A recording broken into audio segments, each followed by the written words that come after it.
Morning guys, shout out sa inyo dyan. At dito naman na po ako sa Port San Andres. Yan. Kasi po araw ngayon ng linggo. I-relax muna natin yung ating sarili. Yan. At guys,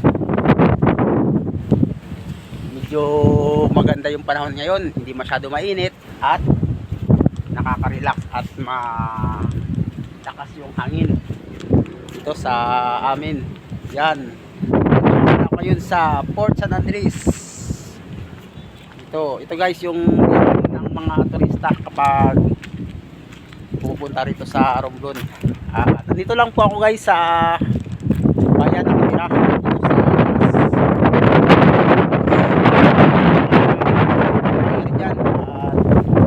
Kung may pagkakataong mag-meet po tayo ay dito naman po ako ninyo makikita sa Port San Andres.